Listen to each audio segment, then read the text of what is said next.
Hi friends, I am Puneeth. Welcome to our channel. So ಇವತ್ತು ನಾವು ಸ್ನೇಹಿತರೆ ನೀತಿ ಆಯೋಗದ ಕಾರ್ಯಕ್ರಮ ಬಗ್ಗೆ ತಿಳ್ಕೊಳ್ಳೋಣ. ಏನು ನೀತಿ ಆಯೋಗದ ಕಾರ್ಯಕ್ರಮಗಳು ಅಂದರೆ, ಈ ಒಂದು ವರ್ಷದಲ್ಲಿ ನೀತಿ ಆಯೋಗ ನಿಮ್ಗೆ ಗೊತ್ತಿದೆ, it is A think tank. 2015 establish ಆಗಿರ್ತಕ್ಕಂಥದ್ದು ಯೋಜನಾ ಆಯೋಗದ ಬದಲು. ಸೊ ಇಲ್ಲೂ ಏನೇನು ಕಾರ್ಯಕ್ರಮ ಹಮ್ಮಿಕೊಂಡಿತ್ತು ಈ ಒಂದು ವರ್ಷದ ಕರೆಂಟ್ ಅಫೇರ್ಸಲ್ಲಿ 2019 ಏಪ್ರಿಲ್ನ ಮಾರ್ಚ್ 20 ತನಕ. ಸೊ ಕಂಪ್ಲೀಟ್ 1 ಇಯರ್ ಏನೇನು ಕಾರ್ಯಕ್ರಮ ಇದೆ, ಏನೇನು ಪ್ರೋಗ್ರಾಮ್ಸ್ ಇದೆ, ಏನೇನು ಸ್ಕೀಮ್ಸ್ಗಳು ತಂದಿತ್ತು, ಸೊ ಅದ್ರ ಬಗ್ಗೆ ಕಂಪ್ಲೀಟ್ ಡೀಟೇಲ್ ಇದೆ ಈ ಒಂದು ವಿಡಿಯೋದಲ್ಲಿ ತಿಳ್ಕೊಳ್ಳೋಣ. ಸೊ ಬನ್ನಿ ಹಾಗಾದರೆ ಇದ್ರ ಬಗ್ಗೆ ಕಂಪ್ಲೀಟಾಗಿ ಡೀಟೇಲ್ 1 ಬೈ 1 ನೋಡೋಣ. ಇದು ವೆರಿ ಇಂಪಾರ್ಟೆಂಟ್ ಎಕ್ಸಾಮ್ ಪರ್ಸ್ಪೆಕ್ಟಿವಿಂದ. ಸೊ ಯೂಶ್ವಲಿ ನೀತಿ ಆಗೋದ ಮೇಲೆ ನಿಮಗೆ ಕ್ವಶನ್ಸ್ ಅಂತೂ ಎನಿ ಎಕ್ಸಾಮಲ್ಲೂ ಇದ್ದೇ ಇರುತ್ತೆ. ಅದು KS ಆಗಲಿ, FD ಆಗಲಿ, SD ಆಗಲಿ ಅಥವಾ IAS ಆಗಲಿ. ಇಲ್ಲಿ ನಾವು ನೋಡೋದಾದರೆ, ಇಲ್ಲಿ ನೋಡಿ, ನೀತಿ ಆಯೋಗದ ಕಾರ್ಯಕ್ರಮ ಬಗ್ಗೆ ಹೋಗೋದಾದರೆ, ಫಸ್ಟು ನೀತಿ ಆಯೋಗ ಏನು ಅದ್ರ ಬಗ್ಗೆ ತಿಳ್ಕೊಬೇಕಾಗತ್ತೆ. ನೀತಿ ಆಯೋಗ ಕೂಡ ನೀವು ನ್ಯೂಸಲ್ಲಿದೆ. ಏನಕ್ಕೆ ನ್ಯೂಸಲ್ಲಿತ್ತು ಅಂದರೆ, ನೀತಿ ಆಯೋಗನ ಪುನರ್ರಚಿಸಿದ್ದಾರೆ, ರೀಸ್ಟ್ರಕ್ಚರ್ಡ್. ಅದರಲ್ಲಿ ಎಗೇನ್ ರಾಜೀವ್ ಕುಮಾರ್ ಅವ್ರನ್ನೇ ಉಪಾಧ್ಯಕ್ಷರು, ವೈಸ್ ಚೇರ್ಮನ್ ಆಗಿ ನೇಮಕ ಮಾಡಿದ್ದಾರೆ. ನೀತಿ ಆಯೋಗದ ಚೇರ್ಮನ್ ಯಾರು ಇರ್ತಾರೆ ಹೇಳಿ? PM, ಪ್ರಧಾನಮಂತ್ರಿಗಳು. ಸೊ ವೈಸ್ ಚೇರ್ಮನ್ ಆಗಿ ರಾಜೀವ್ ಕುಮಾರ್ ಅವರು ನೇಮಕಗೊಂಡಿದ್ದಾರೆ. ಇದರ CEO ಯಾರು? ನೀತಿ ಆಯೋಗದ CEO, ಚೀಫ್ ಎಕನಾಮಿಕ್ ಆಫೀಸರ್ ಅಂತ ಏನು ಕರಿತೀವಿ, ಅಥವಾ ಎಕ್ಸಿಕ್ಯೂಟಿವ್ ಆಫೀಸರ್ ಅಂತ ಏನು ಕರಿತೀವಿ. ಸೊ ಅವರ ಒಂದು ಹೆಸರು ಏನು ಅಂತಕ್ಕಂಥದ್ದು ದಯವಿಟ್ಟು ಕಮೆಂಟ್ ಸೆಕ್ಷನ್ ತಿಳಿಸಿ ಅಟ್ ಪ್ರೆಸೆಂಟ್. ಸೊ ಓಕೆ, ಇಲ್ಲಿ ಏನೇನು ಚೇಂಜ್ ಮಾಡಿದ್ದಾರೆ ಅಂದರೆ, ರಾಜೀವ್ ಕುಮಾರ್ನೇ ಅವ್ರನ್ನ ಪುನಃ ಮರುನಾಮಕರಣ ಮಾಡಿದ್ದಾರೆ. ಈ ಹೊಸ NDA ಸರ್ಕಾರ ಬಂದ ಮೇಲೆ ಪುನಃ ಎಗೇನ್ ಗೃಹ ಸಚಿವರನ್ನ ಇಲ್ಲಿ ಎಕ್ಸ್ ಅಫಿಷಿಯೋ ಸದಸ್ಯರನ್ನಾಗಿ ನೇಮಕ ಮಾಡಿದ್ದಾರೆ. What is X officio member ಅಂದರೆ ಯಾರು? ಎಕ್ಸ್ ಅಫಿಷಿಯೋ ಅಂದರೆ ಅವ್ರಿಗೆ ಆಲ್ರೆಡಿ ಒಂದು ಪೋಸ್ಟ್ ಇರುತ್ತೆ. ಈಗ ಫಾರ್ ಎಕ್ಸಾಂಪಲ್ ನೀವು ನಮ್ಮ ವೈಸ್ ಪ್ರೆಸಿಡೆಂಟ್ ತಗೊಳ್ಳಿ, ಉಪರಾಷ್ಟ್ರಪತಿ, ಅವರು ರಾಜ್ಯಸಭಾದ ಅಧ್ಯಕ್ಷರು, ಆದರೆ ಎಕ್ಸ್ ಅಫಿಷಿಯೋ ಚೇರ್ಮನ್ ಅಂತ ಕರೀತಾರೆ. ಏನಕ್ಕೆ ಹಂಗೆ ಕರೀತಾರೆ ಅಂದರೆ, ಆಲ್ರೆಡಿ ಹಿ ಈಸ್ ಹ್ಯಾವಿಂಗ್ ಒಂದು ಪೋಸ್ಟ್. ಸೊ ಅವರು ಇದೇ ಒಂದು ಪದನಿಮಿತ್ತ ಅಧ್ಯಕ್ಷರು ಅಂತ ಕರಿತೀವಿ. ಎಕ್ಸ್ ಅಫಿಷಿಯೋ ಅಂದರೆ ಪದನಿಮಿತ್ತ ಸದಸ್ಯರು. ಇದೀಗ ಗೃಹ ಸಚಿವರು ಏನಾಗಿದ್ದಾರೆ ಅಂದರೆ, ಈ ನೀತಿ ಆಯೋಗಕ್ಕೆ ಪದನಿಮಿತ್ತ ಸದಸ್ಯರಾಗಿ ನೇಮಕ ಮಾಡಲಾಗಿದೆ. ಅರ್ಥ ಆಯ್ತಲ್ವಾ? ಪದನಿಮಿತ್ತ ಅಥವಾ ಎಕ್ಸ್ ಅಫಿಷಿಯೋ ಅಂದರೆ ಅರ್ಥ ಇದು. ಸೊ ನೀತಿ ಆಯೋಗದ ಬಗ್ಗೆ ಹಿನ್ನೆಲೆ ನೋಡಿದ್ರೆ, ನಿಮ್ಗೆ ಗೊತ್ತಿದೆ, ಮೊದಲು ಯೋಜನಾ ಆಯೋಗ ಇತ್ತು. ಸೊ ಯೋಜನಾ ಆಯೋಗ NITI Aayog ಡಿಫ್ರೆನ್ಸ್ನ already separate video ನಮ್ಮ ನನ್ನ ಚಾನಲಲ್ಲಿ ಮಾಡಿರ್ತಕ್ಕಂಥದ್ದು, ನಿಮಗೆ ಅಲ್ಲಿ ಪೊಲಿಟಿ ಒಂದು ಪ್ಲೇಲಿಸ್ಟಲ್ಲಿ ಸಿಗುತ್ತೆ. ಸೊ ಇಲ್ಲಿ ನೀತಿ ಆಯೋಗಕ್ಕಿಂತ ಮುಂಚೆ ಯೋಜನಾ ಆಯೋಗ ಇತ್ತು, ಅದನ್ನು ಬಂದ್ ಮಾಡಿ ನೀತಿ ಆಯೋಗ ಮಾಡಿದ್ದು. ಯೋಜನಾ ಆಯೋಗ 1950ರಲ್ಲೇ ದೇಶದಲ್ಲಿ ಒಂದು ಏಜೆನ್ಸಿಯಾಗಿ ಒಂದು ನಿರ್ದೇಶಿಸುವ ಒಂದು ಚಟುವಟಿಕೆಗಳನ್ನು, ದೇಶದಲ್ಲಿ ಹೂಡಿಕೆ ಮಾಡತಕ್ಕಂಥ ಚಟುವಟಿಕೆಯನ್ನು ನಿರ್ದೇಶಿಸುವ ಏಜೆನ್ಸಿಯಾಗಿ ಮಾಡಿದ್ರು, ಅಂದರೆ ಅದನ್ನ ಎಸ್ಟಾಬ್ಲಿಷ್ ಮಾಡಿದ್ರು. ಇಲ್ಲಿ ಒಂದು ತಿಳ್ಕೋಬೇಕು, ಭಾರತದ ಯೋಜನಾ ಆಯೋಗ ಇತ್ತಲ್ಲ, 2 ಮುಖ್ಯವಾಗಿ ಪ್ರಮುಖ ಕಾರ್ಯ ವಹಿಸ್ತಿತ್ತು, ಆದರೆ ನೀತಿ ಆಯೋಗ ಮಾಡ್ತಿರೋದು ಒಂದೇ ಕಾರ್ಯ. ಸೊ ಏನದು 2 ಮುಖ್ಯ ಕಾರ್ಯ ಅಂದರೆ, ಮೇನ್ ಡಿಫ್ರೆನ್ಸ್ ಏನು ಅಂತಂದರೆ, ಒಂದು ಪಂಚವಾರ್ಷಿಕ ಯೋಜನೆ ಅನುಷ್ಠಾನಗೊಳಿಸ್ತು, ಮತ್ತು ರಾಜ್ಯಕ್ಕೆ ಹಣಕಾಸುಗಳನ್ನು ಒದಗಿಸೋದಲ್ಲಿ ಇದು ಮಾಡ್ತಾ ಇತ್ತು. ಪಂಚವಾರ್ಷಿಕ ಯೋಜನೆ ಮುಖಾಂತರ, ಬೇರೆ ಯಾವುದೋ ಗ್ರಾಂಟ್ಸ್ ಮುಖಾಂತರ ಹಣಕಾಸು ಏನು ನಾವು ಹಣಕಾಸು ಆಯೋಗ ಇದ್ರೂ ಕೂಡ, ಇದು ಕೂಡ ಬೇರೆ ರೀತಿಯ ಹಣಕಾಸು, ಅಂದರೆ ಈ ಪಂಚವಾರ್ಷಿಕ ಯೋಜನೆಗಳ ಹಣಕಾಸು ಆಗಿರ್ಬೋದು, ಅದಕ್ಕೆ ಸಂಬಂಧಪಟ್ಟಂತೆ ಗ್ರಾಂಟ್ಸ್ ಸಂಬಂಧಪಟ್ಟಂತೆ ನೋಡ್ಕೋತಾ ಇತ್ತು. ಆದರೆ NITI Aayog is not doing that. NITI Aayog is completely ಒಂದು ಥಿಂಕ್ ಟ್ಯಾಂಕ್, ಅಂದರೆ ಯೋಚನೆ ಮಾಡೋ ಒಂದು ಚಾವಣಿ ಅಂತ, ಬುದ್ಧಿವಂತರ ಚಾವಡಿ ಅಂತಲೇ ಕರೀತಾರೆ ಇದನ್ನು, ಥಿಂಕ್ ಟ್ಯಾಂಕ್. ಇದೊಂದು ಸಲಹಾ ಸಂಸ್ಥೆ. ಇದೇನು ಮಾಡುತ್ತೆ? ಸಲಹೆಗಳು ಕೊಡುತ್ತೆ. ಹೆಂಗೆ ಸಲಹೆ ಕೊಡುತ್ತೆ? ನಮ್ಮ ಭಾರತದ ಮಹತ್ವಾಕಾಂಕ್ಷೆಗಳನ್ನು ಈಡೇರಿಸೋಕ್ಕೋಸ್ಕರ ಒಂದು ಕೋಪರೇಟಿವ್ ಫೆಡರಲಿಸಮ್ ಮುಖಾಂತರ, ಅಂದರೆ ಸಹಕಾರಿಯಾಗಿ, ಸಂಯುಕ್ತವಾಗಿ, ಅಂದರೆ ರಾಜ್ಯ ರಾಷ್ಟ್ರ ಎರಡು ಒಂದುಗೂಡಿ ನಮ್ಮ ಭಾರತವನ್ನು ಮುಂದಕ್ಕೆ ತಗೊಂಡು ಹೋಗ್ತಕ್ಕಂಥ ಏನೇನು ಕೆಲಸ ಬೇಕೋ ಅದಕ್ಕೆ ಸಲಹೆ ಕೊಡ್ತಕ್ಕಂಥ ಒಂದು ಸಂಸ್ಥೆ ಇದು. ಸೊ ವಾಟ್ ಈಸ್ ನೀತಿ? NITI ಅಂದರೆ ಏನು? ನೀತಿಗೆ ಫುಲ್ ಫಾರ್ಮ್ ಏನು? National institute for transforming India ಅಂತ ಕರೀತಾರೆ. ಇದು 2015 ರಚನೆ ಆಗಿದ್ದು, ನಿಮಗೆ ಗೊತ್ತಿದೆ. ಸೊ ಇದು ಹಿನ್ನೆಲೆ ನೋಡಿದ್ವಿ. ಅದರ ಒಂದು ಆಯೋಗದ ಕಾರ್ಯಕ್ಷಮತೆ ಏನು ಅನ್ನೋದು ನೋಡಬೇಕಾಗುತ್ತೆ. ಅಂದರೆ ಏನು, ಪರ್ಫಾರ್ಮೆನ್ಸ್ ಏನು, ನೀತಿ ಆಯೋಗ ಏನು ಮಾಡ್ತಾ ಇದೆ, ಅದರ ಕಾರ್ಯಕ್ಷಮತೆ ಏನು ಅಂದರೆ, ಪ್ರಮುಖವಾಗಿ ಅದು 2-3 ಏರಿಯಾದ ಫೋಕಸ್ ಮಾಡುತ್ತೆ. ಒಂದು, ವಿವಿಧ ಉಪಕ್ರಮಗಳು ಮತ್ತು ಕಾರ್ಯಕ್ರಮಗಳ ಪ್ರಾರಂಭ ಮಾಡುತ್ತೆ. ವಾಟ್ ಈಸ್ ದಟ್ ಅಂದರೆ, ಲಾಂಚಿಂಗ್ ಆಫ್ ವೇರಿಯಸ್ ಇನಿಷಿಯೇಟಿವ್ ಅಂತ ಕರಿತೀವಿ. ಅಂದರೆ ವಿವಿಧ ಉಪಕ್ರಮಗಳನ್ನ ಮತ್ತು ಪ್ರೋಗ್ರಾಮ್ಸ್ನ ಲಾಂಚ್ ಮಾಡೋದರ ಕೆಲಸ. ಸೊ ಇದರಿಂದ ಏನಾಗುತ್ತೆ ಅಂದರೆ, ನಮ್ಮ ಒಂದು ಪ್ರೆಸೆಂಟ್ ಸ್ಥಿತಿ ಏನಿದೆ, ನಾವು ಎಲ್ಲಿಗೆ ಡೆವಲಪ್ ಆಗಿದ್ದೀವಿ, ನಾವು ಇನ್ನೂ ಏನು ಅಚೀವ್ ಮಾಡಬೇಕು ಅನ್ನೋದು ನಮಗೆ ಗೊತ್ತಾಗುತ್ತೆ. ಸೊ ಅದರಲ್ಲಿ ಪ್ರಮುಖವಾಗಿ ನೋಡೋದಾದರೆ, ನಿರ್ಣಾಯಕ ಕ್ಷೇತ್ರಗಳಿಂದ ಫಲಿತಾಂಶ ಮೇಲೆ ಕಾರ್ಯಕ್ಷಮತೆ ಮತ್ತು ಶ್ರೇಯಾಂಕದ ರಾಜ್ಯಗಳನ್ನು ಅಳೆಯುವುದು. ಅಂದರೆ ಏನು? ನಮ್ಮ ರಾಜ್ಯಗಳ ಏನಿದೆ ರ್ಯಾಂಕ್ಸ್ ಇದೆಯಲ್ಲ, ಸ್ಟೇಟ್ ರ್ಯಾಂಕ್ಸ್ ಅಂದರೆ ಔಟ್ಕಮ್ಸ್, ಕ್ರಿಟಿಕಲ್ ಪರ್ಫಾರ್ಮೆನ್ಸ್ ಮೇಲೆ ಏನು ಔಟ್ಕಮ್ಸ್ ಇದೆ ಅದನ್ನ ನೀತಿ ಆಯೋಗ ನೋಡ್ತಕ್ಕಂಥ. ನಿಮ್ಗೆ ಗೊತ್ತಿದೆ ರಾಜ್ಯಗಳ ಇಂಡೆಕ್ಸ್, ನಮ್ದು ಸ್ಟೇಟ್ ಇಂಡೆಕ್ಸ್ನ ಕೂಡ ಅದು ಬಿಡುಗಡೆ ಮಾಡುತ್ತೆ ಅಂತ ಹೇಳಿ. ಜೊತೆಗೆ ಸಾತ್ ಅಂದ್ರೆ ಮಾನವ ಬಂಡವಾಳ ಪರಿವರ್ತಿಸುವ ಸುಸ್ಥಿರ ಕ್ರಿಯೆ, ಅಂದ್ರೆ sustainable action for transforming human. ಇಲ್ಲಿ ಕಂಪ್ಲೀಟ್ ಮಾಡಿಲ್ಲ. ಟ್ರಾನ್ಸ್ಫಾರ್ಮಿಂಗ್ ಹ್ಯೂಮನ್ ಅಂದ್ರೆ sustainable action for transforming human ಅಂದ್ರೇನು? ಮಾನವ ಬಂಡವಾಳವನ್ನು ಪರಿವರ್ತಿಸುವ ಸುಸ್ಥಿರ ಕ್ರಿಯೆ ಆಗಬೇಕು. ನಮ್ಮ ಮಾನವ ಬಂಡವಾಳ ನಿಮ್ಗೆ ಗೊತ್ತಲ್ವಾ, ಎಕಾನಮಿ ಬೇಸಿಕ್ ಓದಿರೋ ನಿಮ್ಗೆ ಗೊತ್ತಿರುತ್ತೆ. ಮಾನವ ಈಸ್ ಆಲ್ಸೋ ಒಂದು ಕ್ಯಾಪಿಟಲ್, ಅದೊಂದು ಬಂಡವಾಳ. ಅದನ್ನು ನಾವು ಸುಸ್ಥಿರವಾಗಿ ಉಪಯೋಗಿಸ್ಕೋಬೇಕು, ಅಂದರೆ ಸಸ್ಟೈನಬಿಲಿಟಿ ಆಗಿ ಅದನ್ನು ಉಪಯೋಗಿಸ್ಕೋಬೇಕು ಅಂತೇಳಿ. ಮತ್ತು ಏಕ್ ಭಾರತ್ ಶ್ರೇಷ್ಠ ಭಾರತ್ ಅನ್ನೋ ಯೋಜನೆ ಆಗಿರ್ಬೋದು. ಈ ರೀತಿ ಹೊಸ ಹೊಸ ಕಾರ್ಯಕ್ರಮ ತಂದಿರ್ತಕ್ಕಂಥ. ಮತ್ತು ಅದ್ರ ಜೊತೆಗೆ ಇನ್ನೊಂದೇನು ಅಂತಂದರೆ ಆಸ್ಪಿರೇಷನಲ್ ಡಿಸ್ಟ್ರಿಕ್ಟ್ ಪ್ರೋಗ್ರಾಮ್ ಅಂತ ಕರಿತೀವಿ, ADP. ಇಲ್ಲಿದೆ ನೋಡಿ, ಮಹತ್ವಾಕಾಂಕ್ಷೆಯ ಜಿಲ್ಲಾ ಕಾರ್ಯಕ್ರಮ ಅಂತಂದರೆ ಡಿಸ್ಟ್ರಿಕ್ಟ್ ಪ್ರೋಗ್ರಾಮ್ ಅಂದರೆ ಒಂದು ಜಿಲ್ಲೆಯಲ್ಲಿ ಇರ್ತಕ್ಕಂಥ ಹಿಂದುಳಿದಕ್ಕಂಥ ಜಿಲ್ಲೆನ ನಾವು ಮುಂದಕ್ಕೆ ತರ್ತಕ್ಕಂಥದ್ದು ಇದರ ಒಂದು. ಅಂದರೆ ಸಬ್ಕಾ ಸಾಥ್ ಸಬ್ಕಾ ವಿಕಾಸ್ ಅನ್ನೋ ದೃಷ್ಟಿನ ಸಾಕಾರಗೊಳಿಸ್ತಕ್ಕಂಥದ್ದು. ಪ್ರಧಾನಮಂತ್ರಿಯರ ಘೋಷಣೆ ಏನಿದೆ ಸಬ್ಕಾ ಸಾಥ್ ಸಬ್ಕಾ ವಿಕಾಸ್, ಆ ಒಂದು ಇದನ್ನು ಸಾಕಾರಗೊಳಿಸ್ತಕ್ಕಂಥದ್ದು. ಜೊತೆಗೆ ಇಲ್ಲಿ DSS ಅಂತಕ್ಕಂಥದ್ದಿದೆ. ವಾಟ್ ಈಸ್ DSS ಅಂದರೆ development support service to state ಅಂತ ಕರಿತೀವಿ. Development support service to state ಅಂತ ಕರಿತೀವಿ. ಅದನ್ನ ಮೂಲಭೂತ ಸೌಕರ್ಯ ಅಭಿವೃದ್ಧಿಗಾಗಿ ರಾಜ್ಯಗಳಿಗೆ ಅಭಿವೃದ್ಧಿ ಬೆಂಬಲ ಸೇವೆಗಳು ಅಂತ ಕರೀಬೋದು ಕನ್ನಡದಲ್ಲಿ. ಅಂದರೆ ಮೂಲಭೂತ ಅಭಿವೃದ್ಧಿ ಏನೇನು ಬೇಕು, ಇನ್ಫ್ರಾಸ್ಟ್ರಕ್ಚರ್ ಡೆವಲಪ್ಮೆಂಟ್ ಏನೇನು ಬೇಕು, ಆ ಒಂದು ಅಭಿವೃದ್ಧಿನ ನಾವು ಅಂದರೆ ಈ ನೀತಿ ಆಯೋಗ ಬೆಂಬಲ ಕೊಡುತ್ತೆ. ರಾಷ್ಟ್ರಗಳಿಂದ ಏನು ಬೇಕು, ಅಂದರೆ ಕೇಂದ್ರದಿಂದ ಏನು ಬೇಕು ಅದನ್ನು, ಸೊ ದಟ್ ರಾಜ್ಯಗಳು ಅಭಿವೃದ್ಧಿ ಹೊಂದ್ತವೆ ಅಂತ ಅರ್ಥ. ಸೊ ನನ್ನ ಒಂದೇ ಲೈನ್ ಹೇಳಿದ್ರಲ್ಲ ಸ್ನೇಹಿತರೆ, ನೀತಿ ಆಯೋಗದ ಕೆಲಸ ಏನಂದರೆ ಫೆಡರಲ್ ಕೋಆಪರೇಟಿವ್ ಅಂತ ಏನು ಹೇಳ್ತೆ, ಜೊತೆಗೆ it is bottom to top approach, ಅಂದರೆ ಕೆಳಮಟ್ಟದಿಂದ ಮೇಲ್ಮಟ್ಟಕ್ಕೆ ಹೋಗೋದು. ಅಂದರೆ ಕೆಳಮಟ್ಟ ಅಂದ್ರೇನು, ನಮ್ಮ ಹಳ್ಳಿಯಿಂದ ಹಿಡಿದು ಗ್ರಾಮಗಳಿಂದ ಹಿಡಿದು ಜಿಲ್ಲೆ ರಾಜ್ಯಗಳಿಂದ ಹಿಡಿದು ರಾಷ್ಟ್ರ. ಸೊ ಹೀಗೆ ಬಾಟಮ್ ಅಪ್ರೋಚ್ ಅಂತ ಕರಿತೀವಿ ಇದನ್ನ. ಅಂದರೆ ಈ ಒಂದು ಕಾನ್ಸಂಟ್ರೇಟ್ ಮಾಡ್ತದೆ ಕೆಳಮಟ್ಟದಿಂದ ಸದೃಢ ಮಾಡೋಕ್ಕೆ, ನಮ್ಮ ದೇಶನ ಮಹತ್ವಾಕಾಂಕ್ಷೆಯ ಒಂದು ನಮ್ಮ ಏನು ಇಟ್ಕೊಂಡಿದ್ವಿ ಅದನ್ನು ಪೂರ್ಣಗೊಳಿಸೋಕ್ಕೋಸ್ಕರ ಇದು ಕಾರ್ಯಗತ ಮಾಡ್ತಾ ಇರ್ತಕ್ಕಂಥದ್ದು. ಸೊ ಇಷ್ಟು ಅಲ್ಲದೆ ಇದು ಬೇರೆ ಬೇರೆ ಒಂದು ಪಾಲಿಸಿ ಮೇಕಿಂಗ್ನ ಮಾಡುತ್ತೆ. ಏನಕ್ಕೆ? ಲಾಂಗ್ ಟರ್ಮ್, ದೀರ್ಘಕಾಲೀನ ದೃಷ್ಟಿಕೋನದಿಂದ ನಮ್ಮ ಒಂದು ಉತ್ಪಾದಕ ಪ್ರಾಡಕ್ಟ್ನ ಎಫಿಷಿಯನ್ಸಿನ ಜಾಸ್ತಿ ಮಾಡಬೇಕು. ಸೊ ಇದು ಆ್ಯಕ್ಚುಲಿ ಅದಕ್ಕೋಸ್ಕರ ಒಂದು 3 ವರ್ಷದ ಒಂದು ಸ್ಮಾಲ್ ಅಂದರೆ ಲಾಂಗ್ ಟರ್ಮ್ ಜೊತೆಗೆ ಶಾರ್ಟ್ ಟರ್ಮ್ ಸ್ಕೀಮನ್ನು ಕೂಡ ಹಾಕ್ಕೊಂಡಿದೆ. ಅಂದರೆ ಏನಂತ ಕರೀಬೋದು ಅದನ್ನು ಅಂತಂದರೆ ನ್ಯೂ ಇಂಡಿಯಾ ಅಟ್ 75 ಅಂತ ಕರೀತಾರೆ. ನ್ಯೂ ಇಂಡಿಯಾ ಅಟ್ 75 ಅಂತ ಡಾಕ್ಯುಮೆಂಟ್ನ ಬಿಡುಗಡೆ ಮಾಡಿತ್ತು ನಿಮಗೆ 2019ರಲ್ಲಿ.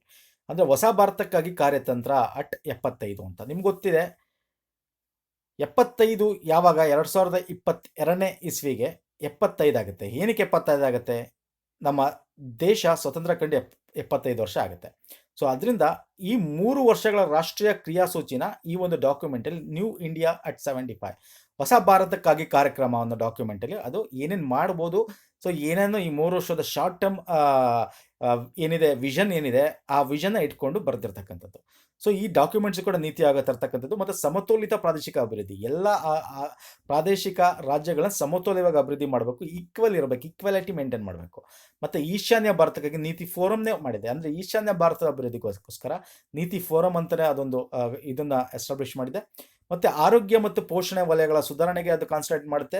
ರಾಷ್ಟ್ರೀಯ ಪೋಷಣೆ ಕಾರ್ಯತಂತ್ರನ ವಿಕಸನಗೊಳಿಸುತ್ತೆ. ಇಂಧನ ಕ್ಷೇತ್ರದಲ್ಲೂ ಕೂಡ ಅದು ತೊಡಸ್ಕೊಂಡಿದೆ. ಅಂದರೆ ಈ ಎಲ್ಲ ಕ್ಷೇತ್ರದಲ್ಲಿ ಏನೇನು ತೊಡಕುಗಳಿದೆ, ಹೆಂಗೆ ಮುಂದೆ ಬರಬೇಕು, ಈ ರೀತಿ ಒಂದು ಸಲಹೆಗಳನ್ನು ಕೇಂದ್ರ ಸರ್ಕಾರಕ್ಕೆ ಇದು ಕೊಡ್ತಕ್ಕಂಥದ್ದು. ಮತ್ತು ಇದು ಭಾರತದ ನವೀಕರಿಸಬಹುದಾದ ವಿದ್ಯುತ್ ಬಗ್ಗೆ ಒಂದು ಮಾರ್ಗಸೂಚನೆ ಕೂಡ ಕುರಿತು 2020-30 ಒಳಗೆ ಏನೇನು ಮಾಡಬೇಕು ಅಂತ ಒಂದು ವರದಿನೂ ಕೂಡ ಸಿದ್ಧಪಡಿಸಿ ಕೊಟ್ಟಿದೆ. ಇದು ಲಾಂಗ್ ಟರ್ಮ್ ಒಂದು ದೃಷ್ಟಿಕೋನದಿಂದ ನಮ್ಮ ಉತ್ಪಾದಕ ದಕ್ಷತೆಯನ್ನು ಹೆಚ್ಚಿಸಬೇಕು, ಆ ಕೆಲಸ ಮಾಡ್ತಾ ಇದೆ. ಸೊ ಹಾಗಾದರೆ ನೀತಿ ಆಯೋಗದ್ದು ಉದ್ಯಮಶೀಲತೆ ಮತ್ತು ನಾವೀನ್ಯತೆ ಪರಿಸರ ವ್ಯವಸ್ಥೆನ ಕೂಡ ಉತ್ತೇಜಿಸುತ್ತೆ. ಅಷ್ಟಲ್ಲ ಅಲ್ಲದೆ ಶಿಕ್ಷಣ ನೋಡಿ, ನೀತಿ ಆಯೋಗ ಎಲ್ಲೆಲ್ಲಿ ಕೆಲಸ ಮಾಡುತ್ತೆ ಅಂದರೆ ಶಿಕ್ಷಣ, ಆರೋಗ್ಯ, ಎಜುಕೇಷನ್, ಅಂದರೆ ಎಜುಕೇಷನ್ ಶಿಕ್ಷಣ ಎಲ್ಲ ಒಂದೇ, ಆರೋಗ್ಯ ಜೊತೆಗೆ ಒಂದು ಏನೋ ಪಾಲಿಟಿ ಅಂತ ಏನು ಕರಿತೀವಿ, ಅಂದರೆ ಸಂವಿಧಾನಾತ್ಮಕವಾಗಿ ರಾಷ್ಟ್ರಗಳ ನಡುವೆ ಏನು ಕೋಆಪರೇಟಿವ್ ಬೇಕು ಅದು ಕೂಡ ನೋಡ್ಕೊಳ್ತಕ್ಕಂಥದ್ದು. ಫಾರ್ ಎಕ್ಸಾಂಪಲ್ ಭಾರತದಲ್ಲಿ ಅಟಲ್ ಟಿಂಕರಿಂಗ್ ಲ್ಯಾಬ್ಗಳನ್ನ ಸ್ಥಾಪಿಸಿದೆ, ಅಟಲ್ ಇನೋವೇಷನ್ ಮಿಷನ್ ಮಾಡಿದೆ. ಮತ್ತು ಭಾರತದಲ್ಲಿ ಒಂದು ನಾವೀನ್ಯತೆ, ಒಂದು ಪರಿಸರ ವ್ಯವಸ್ಥೆಯನ್ನು ಸುಧಾರಿಸಬೇಕು. ಅಂದರೆ ಈವನ್ ಈಗ ನೀತಿ ಆಯೋಗ ಸಸ್ಟೈನಬಲ್ ಡೆವಲಪ್ಮೆಂಟ್ ಗೋಲ್ಸ್ನ ಭಾರತದಲ್ಲಿ ನೋಡ್ಕೊತಾ ಇರ್ತಕ್ಕಂಥ ಒಂದು ನೋಡಲ್ ಏಜೆನ್ಸಿ ಅಂತ ನಿಮಗೆ ಗೊತ್ತಿದೆ. ಸೊ ಇದು ಕೂಡ ನೋಡುತ್ತೆ, ಅಂದರೆ ಪರಿಸರದ ಸಂರಕ್ಷಣೆ ಕೂಡ ಇದು ಮಾಡ್ತಕ್ಕಂಥದ್ದು. ಸೊ ಇದೆಲ್ಲ ಏನಾಗುತ್ತೆ, ಜೊತೆಗೆ ಮಹಿಳೆಯರಿಗೂ ಕೂಡ ಇದು ಕಾನ್ಸೆಪ್ಟ್ ಮಾಡುತ್ತೆ. ಇದು ಒಂದು ಜಾಗತಿಕ ಮಹಿಳೆಯರ ಒಂದು ಉದ್ಯಮಶೀಲತೆ ಶೃಂಗಸಭೆ 2017ರಲ್ಲಿ ಮಾಡಿತ್ತು ಭಾರತದಲ್ಲಿ. ಸೊ ಇದು ಮಹಿಳೆಯರೇ ಮೊದಲು ಅಂತಕ್ಕಂಥ ಒಂದು ಥೀಮ್ನ ಡೀಲ್ ಮಾಡಿತ್ತು. ಎಲ್ಲರಿಗೂ ಸಮೃದ್ಧಿ ಮತ್ತು ಮಹಿಳಾ ಉದ್ಯಮಶೀಲತೆ ವೇದಿಕೆ ಕೂಡ ಆಯೋಜನೆ ಮಾಡಿತ್ತು. ಸೊ ಟೋಟಲ್ ಆಗಿ ನಾವು ನೋಡೋದಾದ್ರೆ ಈ ಒಂದು ಫಿಗರ್ ಇದೆ ನೋಡಿ, ನೀತಿ ಆಯೋಗ ಏನೇನು ಇರುತ್ತೆ ಅಂದರೆ ಪ್ರೈಮ್ ಮಿನಿಸ್ಟರ್ ಇರ್ತಾರೆ, CEO ಇರ್ತಾರೆ, ಫುಲ್ ಟೈಮ್ ಮೆಂಬರ್ಸ್ 4 ಮೆಂಬರ್ಸ್ ಇರ್ತಾರೆ, ನಾಟ್ ಫುಲ್ ಟೈಮ್ ಮೆಂಬರ್ಸ್ ಇರ್ತಾರೆ ನಂಬರ್, ಮತ್ತು ಇಲ್ಲಿ ಅಪ್ ಟು 2 ಪರ್ಸನ್ಸ್ ಏನು ಇರ್ತಾರೆ ಅವರು ಯಾವ್ಯಾವ ಒಂದು ಇದರಲ್ಲಿ ಇರ್ತಾರೆ ಅಂತ. ಫೋನಿನ್ 4 ಯೂನಿಯನ್ ಮಿನಿಸ್ಟರ್ ಕೂಡ ಇರ್ತಾರೆ, ಲೆಫ್ಟಿನೆಂಟ್ ಗವರ್ನರ್ಸ್, ಚೀಫ್ ಮಿನಿಸ್ಟರ್ಸ್ ಕೂಡ ಇರ್ತಾರೆ. ಸೊ ಯಾರು ಇರ್ತಾರೆ ಅಂತ ಅದ್ರ ಬಗ್ಗೆ ನಿಮಗೆ ಎಕ್ಸಾಮಲ್ಲಿ ಜಾಸ್ತಿ ಕೇಳಲ್ಲ. ಕೇಳಿದ್ರೆ ಏನು ಕೇಳ್ತಾರೆ, ಈಗಿನ ನಿಮಗೆ ಬೇರೆ ಬೇರೆ ಎಕ್ಸಾಮ್ಗಳಲ್ಲಿ ಒಂದೊಂದು ಎಕ್ಸಾಮಲ್ಲಿ ಒಂದೊಂದು ಥರ ಕೇಳ್ತಾರೆ. ಈಗಿನ CEO ಯಾರು ಕೇಳ್ಬೋದು, ಅಥವಾ ಈಗ ರಾಜೀವ್ ಕುಮಾರ್ನ ಪುನಃ ಅವರು ವೈಸ್ ಚೇರ್ಮನ್ ಆಗಿ ಮಾಡಿದ ಅವ್ರನ್ನ ಕೇಳ್ಬೋದು, ನೀತಿ ಆಯೋಗನ ಚೇರ್ಮನ್ ಯಾರಾಗಿರ್ತಾರೆ ಅಂತ ಅವ್ರನ್ನ ಕೇಳ್ಬೋದು. ಸೊ ಅದರ ಕೆಲಸ ಅಥವಾ ಅದ್ರ ಬಿಡುಗಡೆ ಮಾಡ್ತಕ್ಕಂಥ ಒಂದಷ್ಟು ನಾನು ಇವಾಗ ನಿಮಗೆ ಈ ಒಂದು ಹಿಂದಿನ ಸ್ಲೈಡಲ್ಲಿ ಹೇಳಿದೆ ಏನೇನು ಕೆಲಸ ಮಾಡುತ್ತೆ ಅಂತ ಹೇಳಿ. ಸೊ ಆ ಒಂದು ಇದನ್ನ ಕೂಡ ಹಾಕ್ಬಿಟ್ಟು ನಿಮಗೆ ಇದು ನೀತಿ ಆಯೋಗ ಯಾವ್ಯಾವ ಒಂದು ಏರಿಯಾದ ಕೆಲಸ ಮಾಡುತ್ತೆ ಅಂತ ಆಪ್ಷನ್ಸ್ನ ನಿಮ್ಗೆ ಕೊಡ್ಬೋದು. ಸೊ ಇದು ಎಕ್ಸಾಮಲ್ಲಿ ಕೇಳ್ತಕ್ಕಂಥದ್ದು. ಸೊ ಈಗ ನೀತಿ ಆಯೋಗದ ಬಗ್ಗೆ ನೋಡಿದ್ವಿ. ಸೊ ಇಲ್ಲಿ ನೋಡಿ, ನಾನು already government schemes total 7 complete ಆಗಿದೆ. ನಾಳೆ 8 ಕೂಡ ಬಿಡುಗಡೆ ಆಗ್ತಾ ಇದೆ. ಇವತ್ತು ಅಥವಾ ನಾಳೆ ಬಿಡುಗಡೆ ಆಗುತ್ತೆ. 8th ಗೌರ್ಮೆಂಟ್ ಸ್ಕೀಮ್ 1 ಇಯರ್ ಅಂದರೆ ಪಾರ್ಟ್ 8 ಇದು. ಜೊತೆಗೆ 1 ಇಯರ್ ಕಂಪ್ಲೀಟ್ ಗೌರ್ಮೆಂಟ್ ಸ್ಕೀಮ್ಸು, ಅದು ಮಿನಿಸ್ಟ್ರಿ ಅಂಡರ್ಲ್ಲಿ ಏನೇನು ಬರುತ್ತೆ ಅಂತ ಸಪ್ರೇಟ್ ಮಿನಿಸ್ಟ್ರಿ ಅಂಡರ್ನ ಮಾಡ್ತಾ ಇರ್ತಕ್ಕಂಥದ್ದು. ಜೊತೆಗೆ ಕರ್ನಾಟಕ ಜಿಯೋಗ್ರಫಿ ಪಾರ್ಟ್ 4+1 ಸೆನ್ಸಸ್ ಬಗ್ಗೆನೂ ವಿಡಿಯೋ ಮಾಡಿದ್ದೀನಿ. ಪಾರ್ಟ್ ಟೋಟಲ್ 5 ಇದೆ. ಇದು ಕೂಡ ಆಲ್ರೆಡಿ ಕಂಪ್ಲೀಟ್ ಆಗಿದೆ. ಇದರದ್ದು ಲಿಂಕ್ಸ್ಗಳು ಬೇಕು ಅಂದರೆ ದಯವಿಟ್ಟು ಕಮೆಂಟ್ ಸೆಕ್ಷನಲ್ಲಿ ಹೆಚ್ಚು ಕಮೆಂಟ್ ಮಾಡಿ, ಸೊ ದಟ್ ಈ ಲಿಂಕ್ನ ನಾವು ಪ್ರೊವೈಡ್ ಮಾಡ್ತೀವಿ. ಯಾವುದು Karnataka geography very important exam perspective KPSCಗೆ. ಗೌರ್ಮೆಂಟ್ ಸ್ಕೀಮ್ಸು ಎಲ್ಲ ಎಕ್ಸಾಮ್ಸ್ಗೂ ಇಂಪಾರ್ಟೆಂಟು, IAS ಇಂದ ಹಿಡಿದು FD SDA PSI ತನಕ ಕೂಡ ಇಂಪಾರ್ಟೆಂಟು. ಸೊ ಇದಲ್ಲದೆ ನನ್ನ ಸಂವಿಧಾನದ ಒಂದು ಕರೆಂಟ್ ಅಫೇರ್ಸ್ ಏನಿತ್ತು, ಏನೇನು ಬಿಲ್ಲು, ಏನೇನು ಸ್ಕೀಮ್ಸು, ಏನೇನು ಸಂಸ್ಥೆಗಳಿದ್ವು, ಕಾನ್ಸ್ಟಿಟ್ಯೂಷನಲ್ ಸಂವಿಧಾನಾತ್ಮಕ ಶಾಸನಾತ್ಮಕ ಸಂಸ್ಥೆಗಳು, ಸೊ ಯಾರು ಅಪಾಯಿಂಟ್ ಆದರು, ಏನು ಬಿಲ್ ಆಯಿತು, ಏನು ಕಾಯ್ದೆ ಆಯಿತು, ಇದ್ರ ಬಗ್ಗೆ ಕಂಪ್ಲೀಟ್ 1 ಇಯರಲ್ಲಿ ಏನಾಯಿತು ಕರೆಂಟ್ ಅಫೇರ್ ಅದು ಕೂಡ ಸ್ಟಾರ್ಟ್ ಮಾಡಿದ್ದೀನಿ. ಆಲ್ರೆಡಿ ಒಂದು ವಿಡಿಯೋ ಅಪ್ಲೋಡ್ ಆಗಿದೆ ಮೇ 2019 ಮಾರ್ಚ್ 2020 ತನಕ. ಸೊ ಪಾರ್ಟ್ 1 ಆಗಿದೆ. ಇನ್ ಪಾರ್ಟ್ 2 ಪಾರ್ಟ್ 3 ಈ ಥರ ಕಂಟಿನ್ಯೂಸ್ ಬರ್ತಾ ಇರುತ್ತೆ ಆನ್ ಡೈಲಿ ಬೇಸಿಸ್ನಲ್ಲಿ. ಯು ಕ್ಯಾನ್ ಫಾಲೋ ಇಟ್ ಸ್ನೇಹಿತರೆ. ಸೊ ಈಗ ನೆಕ್ಸ್ಟ್ ಬಂದು ನೋಡೋಣ, ನೀತಿ ಆಯೋಗ ಬಗ್ಗೆ ನಾವು ಕಂಪ್ಲೀಟ್ ಇನ್ಫಾರ್ಮೇಷನ್ನ ತಿಳ್ಕೊಂಡ್ವಿ. ಸೊ ನೀತಿ ಆಯೋಗದ ಈ ಒಂದು ವರ್ಷದಲ್ಲಿ ಏನೇನು ಕರೆಂಟ್ ಅಫೇರ್ಸಲ್ಲಿ ಇತ್ತು ಅಂದರೆ ಆಸ್ಪಿರೇಷನ್ ಡಿಸ್ಟ್ರಿಕ್ಟ್ ಪ್ರೋಗ್ರಾಮ್. ನಾವು ಇದನ್ನ ನೀತಿ ಆಯೋಗದ ಬಗ್ಗೆ ಓದ್ಬೇಕಾದ್ರೆ ನೋಡಿದ್ವಿ. ಏನು ಆಸ್ಪಿರೇಷನ್ ಡಿಸ್ಟ್ರಿಕ್ಟ್ ಪ್ರೋಗ್ರಾಮ್ ಅಂದರೆ ಮಹತ್ವಾಕಾಂಕ್ಷೆ ಜಿಲ್ಲೆಯ ಕಾರ್ಯಕ್ರಮ ಅಂತ ಕರಿತೀವಿ. ಇದು 2018 ಜನವರಿ ಪ್ರಾರಂಭವಾಗಿರ್ತಕ್ಕಂಥದ್ದು. ಇದು ದೇಶದ ಅತ್ಯಂತ ಅಭಿವೃದ್ಧಿಯಾಗದ ಕೆಲವು ಜಿಲ್ಲೆಗಳಿರ್ತಾವಲ್ಲ, ಜಿಲ್ಲೆಗಳು ಅಭಿವೃದ್ಧಿ ಆಗದ ಅತ್ಯಂತ ಅಭಿವೃದ್ಧಿ ತುಂಬ ಹಿಂದುಳಿದಿರ್ತಕ್ಕಂಥ ಜಿಲ್ಲೆಗಳನ್ನ ಪರಿಣಾಮಕಾರಿಯಾಗಿ ಪರಿವರ್ತಿಸೋದು ಇದರ ಗುರಿ. ಆಯಿತಾ. ಇದರ ಕಾರ್ಯಕ್ರಮದ ಹೆಂಗಿದೆ ಅಂದರೆ ಇದೊಂದು ರೀತಿ ಎಲ್ಲ ಒಂದು ಸಂಸ್ಥೆಗಳು ಯೋಜನೆಗಳ ಒಂದು ಕನ್ವರ್ಜೆನ್ಸ್ ಸ್ಕೀಮ್ ಅಂತ ಹೇಳ್ಬೋದು. ಸೊ ಏನದು ಕನ್ವರ್ಜೆನ್ಸ್ ಸ್ಕೀಮ್ ಅಂದರೆ ಕೇಂದ್ರ ಮತ್ತು ರಾಜ್ಯ ಯೋಜನೆಗಳ ಸಹಯೋಗ. ಅಂದರೆ ಈ ಒಂದು ಸ್ಕೀಮ್ ಏನಿದೆ ಆಸ್ಪಿರೇಷನ್ ಡಿಸ್ಟ್ರಿಕ್ಟ್ ಪ್ರೋಗ್ರಾಮ್, ಎರಡು ಕೇಂದ್ರದ್ದು ರಾಜ್ಯದ್ದು ಜಿಲ್ಲಾ ಮಟ್ಟದಲ್ಲಿ ಕೇಂದ್ರ ಮಟ್ಟದಲ್ಲಿ ಏನೇನಿದೆ ಎಲ್ಲ ಸ್ಕೀಮ್ನು ಕೂಡ ಇದು ಒಂದು ಒಳಗೊಂಡಿರ್ತಕ್ಕಂಥ ಒಂದು ಕನ್ವರ್ಜೆನ್ಸ್ ಅಂತ ಹೇಳ್ತೀವಿ. ಸೊ ಇಲ್ಲಿ ಕೇಂದ್ರ ರಾಜ್ಯ ಮಟ್ಟದಲ್ಲಿ ಪ್ರಭಾರಿ ಅಧಿಕಾರಿಗಳಿರ್ತಾರೆ ಮತ್ತು ಜಿಲ್ಲಾಧಿಕಾರಿಗಳು ಇದನ್ನು ನೋಡ್ಕೋತಾರೆ.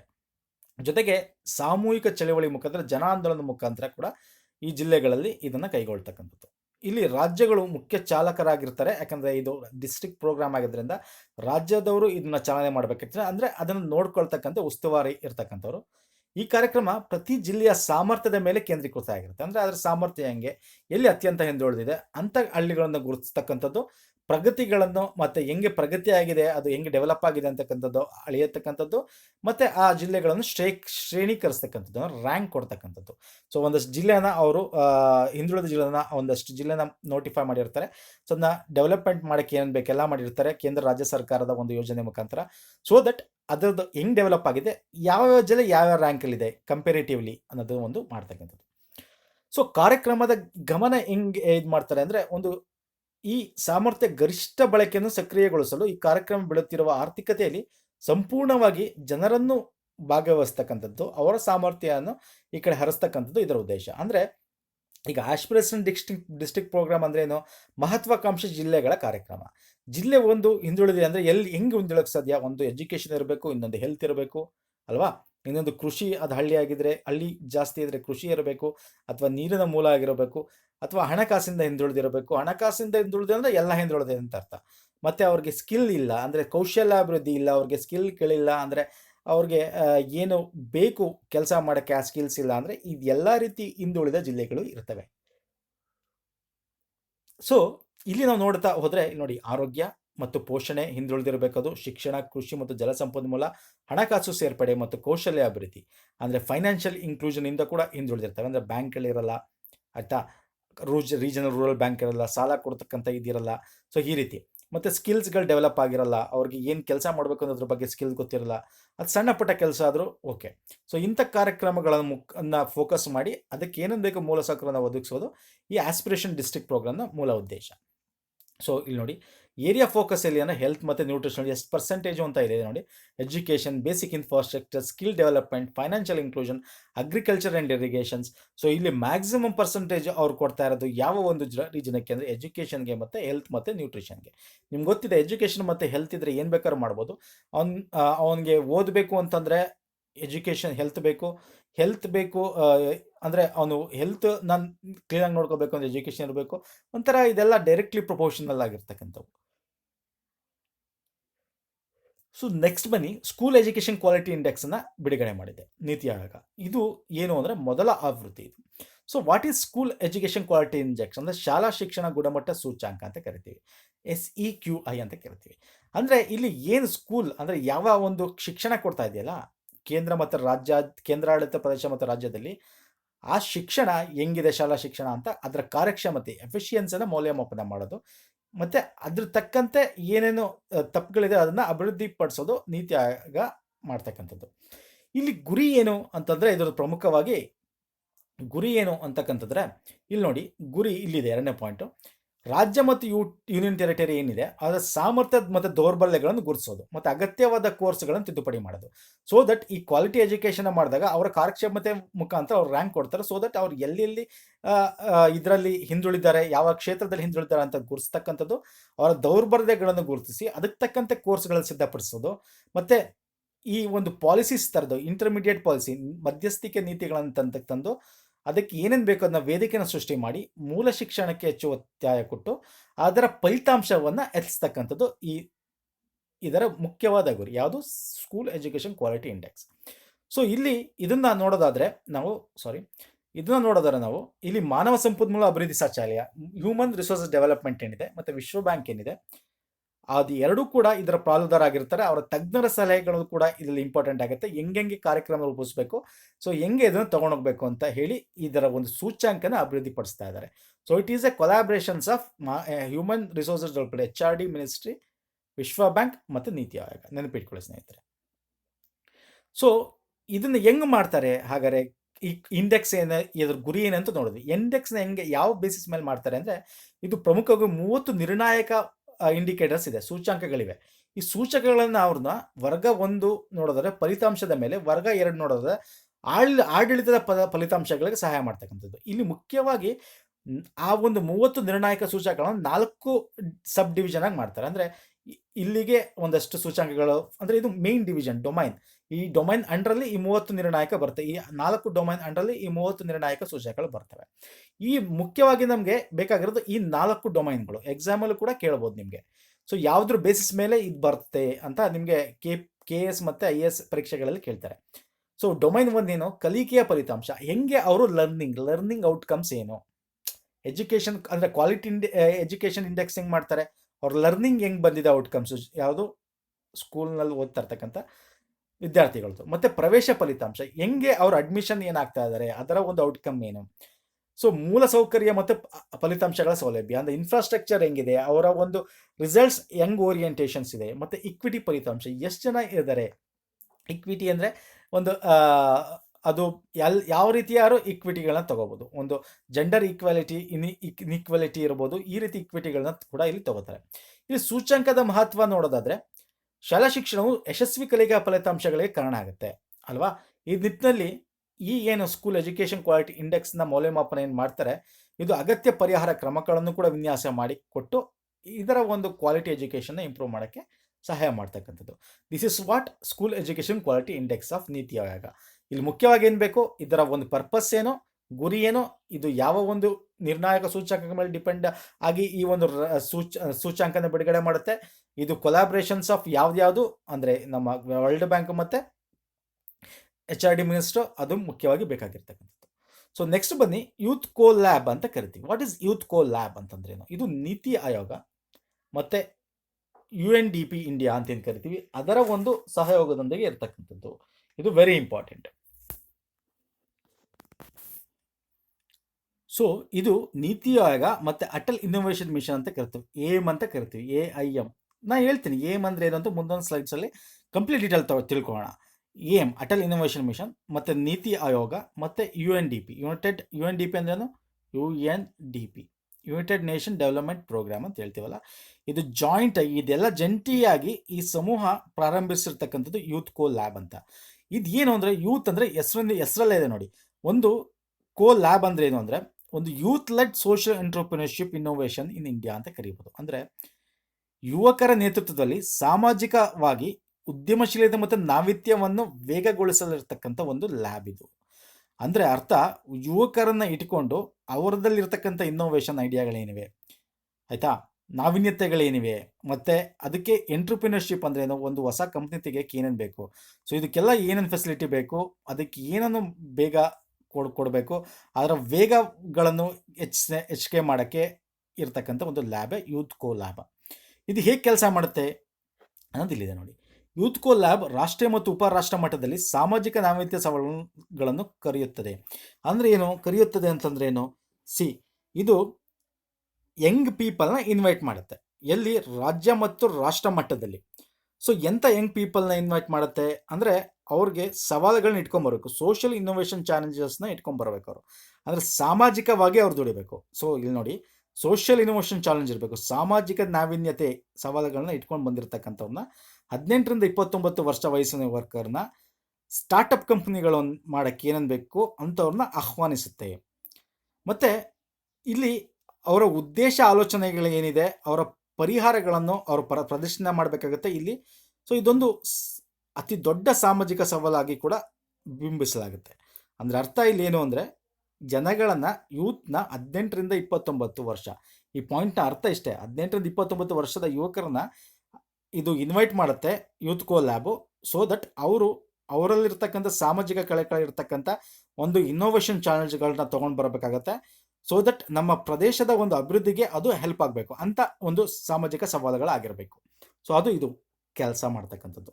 ಮತ್ತು ಯೂತ್ ಕೋ ಮೂಲಕ ಏನಾಗುತ್ತೆ, ಲ್ಯಾಬ್ ಮೂಲಕ ಏನಾಗುತ್ತೆ ಅಂತಂದರೆ, ಯಂಗ್ ಎಂಟ್ರಪ್ರಿನರ್ಸ್ ಅಂತ ಕರಿತೀವಿ. ಇನ್ನೋವೇಟರ್ ಮತ್ತು ಎಂಟ್ರಪ್ರಿನರ್ಸ್. ಇನ್ನೋವೇಟರ್ ಅಂದರೆ ನಾವೀನ್ಯಕಾರರು, ಮತ್ತು ಇನ್ನೋವೇಟರ್ಸ್ ಅಂದರೆ ಯೂತ್ ಅಂದರೆ ಯುವ ಉದ್ಯಮಿಗಳನ್ನ ಒಂದು ಚಾನ್ಸ್ ಕೊಡ್ತಕ್ಕಂಥದ್ದು ಥ್ರೂ ಗೌರ್ಮೆಂಟ್ನ ಸರ್ಕಾರಗಳ ಮುಖಾಂತರ ಮತ್ತು ಮಾರ್ಗದರ್ಶಕಗಳ ಮುಖಾಂತರ. ಇನ್ಕ್ಯುಬೇಟರ್ಸ್ ಅಂತ ಕೇಳ್ತೀವಿ. ಇನ್ಕ್ಯುಬೇಟರ್ಸ್ ಅಂತಂದ್ರೇನು ಅಂದರೆ ಅವ್ರಿಗೆ ಏನೇನು ಫೆಸಿಲಿಟಿ ಬೇಕು ಅದನ್ನು ಕೊಡ್ತಕ್ಕಂಥ ಒಂದು ಇನ್ಕ್ಯುಬೇಟರ್ಸ್ ಅಂತಕ್ಕಂಥ ಒಂದು ಸಂಸ್ಥೆ.